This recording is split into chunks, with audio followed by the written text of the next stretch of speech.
Everyone, this is Shikha Srivastava from mathematics farm. आज हम लोग क्या पढ़ेंगे? आज हम लोग class 6 chapter 7 that is fractions में एक्सरसाइज 7.4 का क्वेश्चन नंबर 10 सॉल्व करेंगे। Question is in a class a of 25 students 20 pass with 60% or more marks. Class ए की बात हो रही है। क्लास ए में टोटल 25 स्टूडेंट्स हैं। इन 25 स्टूडेंट्स में से 20 स्टूडेंट्स के मार्क्स 60% या फिर उससे भी ज्यादा आए हैं। समझ आया? In another class B of 30 students, 24 passed with 60% or more marks. अब क्लास B की बात हो रही है। क्लास B में टोटल 30 स्टूडेंट्स हैं। इन 30 स्टूडेंट्स में से 24 स्टूडेंट के मार्क्स 60% या फिर उससे ज्यादा आए हैं। In which class was a greater fraction of students getting with 60% or more marks? आपको बताना है कि किस क्लास में फ्रैक्शन ज्यादा है।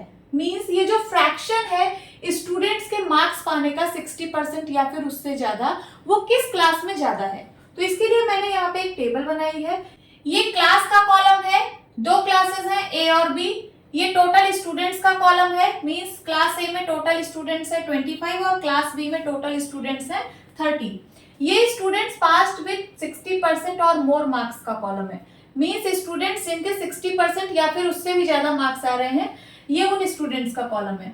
तो क्लास ए में 20 स्टूडेंट्स हैं जिनके 60% या फिर उससे ज्यादा मार्क्स आ रहे हैं, और क्लास बी में 24 ऐसे स्टूडेंट्स हैं जिनके 60% या फिर उससे भी ज्यादा मार्क्स आ रहे हैं। अब यहाँ पे हम फ्रैक्शन निकालेंगे। किस चीज का फ्रैक्शन? स्टूडेंट्स जिनके 60% या फिर उससे भी ज्यादा मार्क्स आ रहे हैं। तो क्लास ए में देखिए 25 में से 20 स्टूडेंट्स के मार्क्स 60% और उससे ज्यादा आ रहे हैं, तो इसका फ्रैक्शन क्या हो जाएगा? 20/25। ठीक है।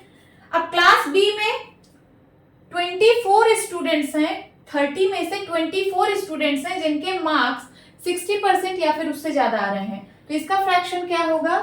24/30। अब इनको कंपेयर करना है और देखना है कि कौन सा फ्रैक्शन बड़ा है। तो यहाँ पे है 20/25 और ये है 24/30। सबसे पहले इसको सिंपलेस्ट फॉर्म में ले आइए। तो 5 से सिंप्लीफाई होगा, 5 4 जा 20, 5 5 जा 25। इसको भी सिंप्लीफाई करिए, 6 से 6 4 जा 24, 6 5 जा 30। तो ये भी 4/5 आ रहा है और ये भी 4/5 आ रहा है, मीन्स दोनों फ्रैक्शन सेम है। देखिए ये भी 4/5 है और ये भी 4/5 है, दोनों फ्रैक्शन सेम है। और आपसे पूछा था कि in which class was a greater fraction, कौन सी क्लास का फ्रैक्शन ग्रेटर है। तो यहाँ पे दोनों क्लास का फ्रैक्शन सेम है। आप क्या लिखेंगे? In both the classes, in both the classes the fraction was same. और वो फ्रैक्शन कितना है? तो ब्रैकेट में लिख दीजिए 4/5। This is your answer. Hope students आपको ये क्लास अच्छी लगी होगी। मिलती हूँ अपनी नेक्स्ट वीडियो में, तब तक के लिए bye bye and take care.